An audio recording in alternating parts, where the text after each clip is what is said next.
I just got done watching little Timmy Tim's brand new movie, Wonka. This is, of course, a brand new prequel to the Willy Wonka verse. Of course, I would look at this more as a prequel to, of course, the Gene Wilder Willy Wonka movie that came out all those years ago. And like I said, little Timmy Tim. Timmy Tim, it's time to do my dance. Timmy Tim, pull up your pants.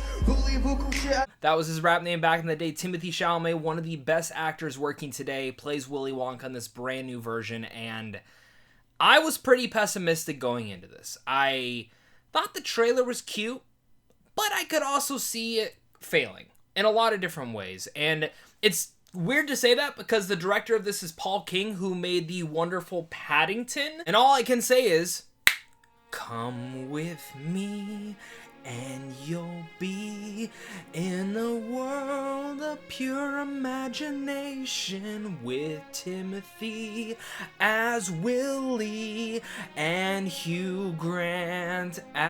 Yo, what the fuck? No.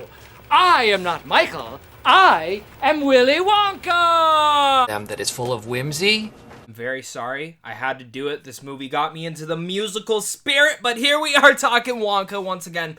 And overall, I cannot wait to hear your guys' thoughts on this movie. So make sure to leave your thoughts down below. Hit that like and subscribe button. And without further ado, let's start with the pros. So with that said, let's dive right into Wonka. And I like starting with the pros, but I also like to let you guys know what the movie is about. And I said this is a prequel. Dreams of opening a shop in a city that is known for its chocolate, a young and poor Willy Wonka discovers that the industry is run by a cartel of greedy chocolatiers, which is just funny to say that. In fact, the film has a lot of funny and weird-like humor that truly goes back to like 2000s family films. And I think Paul King just kind of gets it. That is kind of an era that has been long and forgotten from Hollywood. And what he's kind of done with the Paddington films, and specifically now Wonka, we get to see how he's able to dive into the family flair in a new genre, but with the same kinks and the same delightfulness that he was able to provide in Paddington, but with now the Willy Wonka flair. And, you know, I think it's just proven that I should never doubt Paul King for a second.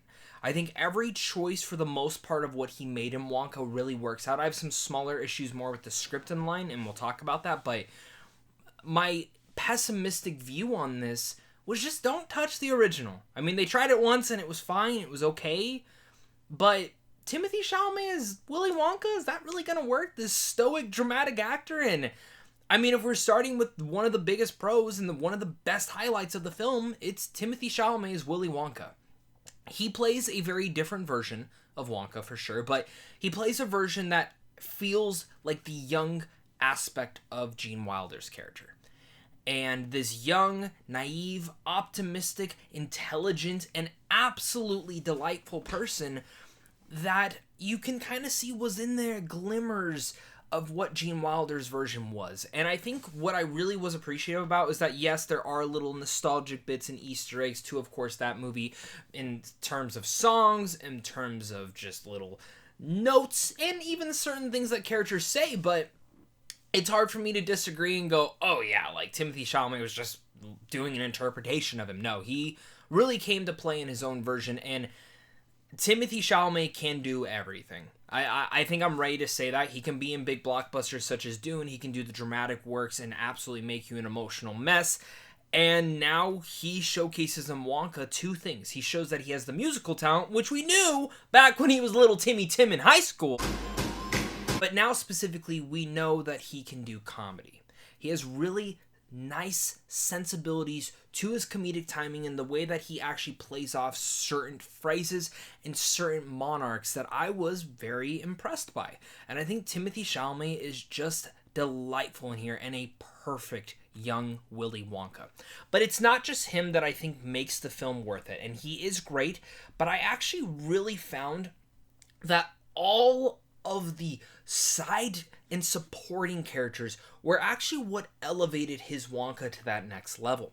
Such as Callie Lane as Noodle. I thought she was so charismatic and really fits as this nice parallel to Willy Wonka, along the likes of all the other cast members that he meets, such as Olivia Colman, Tom Davis, Freya Parker, Keegan-Michael Key, Raki Tharker, and Jim Carter, who I've never watched like Downton Abbey, just as the kind of a heads up, but I've seen the movies, don't ask me how that works, but Jim Carter is so great in those movies, and he is outstanding in this. Such smart casting there, but also the fantastic antagonist in here, Patterson Joseph, who plays Slugworth, I thought just stole a lot of the different moments and a great antagonist to who Willy Wonka is. And again, a great antithesis as well to him. All these different parallels and all these little smart things. The film doesn't get too deep, and it really doesn't need to. It's just a great family film on the surface. Be mistaken to also not talk about Sally Hawkins, who has a great undertone to this, which is one of the things I was most surprised by with this movie, is how emotionally depth that it really gets into, primarily into Willy Wonka's life, as well as everyone else that you truly meet, other than the antagonist, of course, because they have to remain the bad guy. I liked how emotional it actually made it, and it raised the stakes up to understand why Willy Wonka is truly pursuing this, but also that Willy Wonka is a very caring person and that he was raised in that type of way to give joyous and light to everyone around him, and that's the reason that he's into the chocolatiering business. Those ideas, those themes, again, something that Paddington 1 and 2 did so well was just, you watch it and it just makes you want to be a better person. Wonka kind of does that same thing. It kind of fuels the creative ideas in you, makes you want to go eat a bunch of chocolate, makes you want to sing and dance, but at the same time makes you just want to love everyone around you. And a lot of old school family films, I always felt when you left after watching them, no matter if you had issues or not, you left going, I want to love everyone around me and I want to give the best that I can to my family and my friends, and again, the world. Wonka leaves you with that same delight, and again, a lot of that is because of Paul King's direction, which I think is just fantastic. It really just puts a smile on your face and charms you to no end. That is also to the story itself and the entire phenomenon that is Willy Wonka. And all these different ideas, all the different candies, and all these little trinkets that he just has up his sleeve. It feels like magic at times, and I enjoyed that. Last but not least, the last thing I do want to mention is, of course, Hugh Grant as an Oompa Loompa. And I wanted more of him in it. I didn't think he was in it enough, but he was phenomenal, and I just love the Oompa Loompas. I think they're so much fun. His one musical number was great. Speaking about the music, that is actually where I want to side this over into my mixed aspects, because I had some small little issues with the movie, and I think the mixed aspect is some of the music. I'm not gonna lie. I think some people might have issues with this, and for me, the first 30 minutes was a bit rocky in terms of the musical numbers, not in particular the music itself, but some of the set pieces. It just kind of felt a little cheap at times, and also on another course, just not really jiving with the vibe of it. And at first I was sitting there, I was like, I don't know if a musical really works for the tone of a Willy Wonka prequel movie. I know he sang a bit in the original, but I don't know if it works here. Again, that doesn't go as far to say that I wasn't enjoying the music. I just didn't like how the set pieces were done. I didn't think they really moved correctly. I think it kind of hurt the pacing a tad bit in the first 30 to 40 minutes of the film. Enjoy the story for what it was saying and what it was trying to do. It's those musical numbers that I expected a little bit more out of from the start. But I can't deny that they do get better one after the other. As it continues into the finale, it really won me over, and that's where I was kind of going, all right, yeah, it's the culture, it's the charisma, it's the love that Willy Wonka pours into his delightful chocolate that also pours out into this movie. Parallel to what Paul King does with family flair films like this, you can really see all the great delightfulness and kind of why he kind of is the Willy Wonka for films like this manner. Those are the reasons that I think Wonka works, and I think some people might have small issues with. They didn't bother me. Bothered me for the first 20-30 minutes until I could get into the tone of the film. Might be different for everyone out there. In terms of when it comes to issues, I think it just really is pacing. I think there's some pacing moments that make the film feel a tad bit longer than it actually should be. Because it's weird that there's this whole kind of side plot to Willy Wonka's past and where he was venturing and finding all these different trinkets, and in some way, shape, and form, I kind of would have liked that before this movie, and this kind of felt like the second movie. That's just, again, small nitpicks that I could say that were just running through my head. With all those little small issues, you just kind of push them aside. When you're enjoying a movie, when you're entertained by a movie, when you're smiling with delight and just feeling that goodness in your stomach, that's when you know a movie works. And I said basically the same stuff when I went and saw Paddington 2.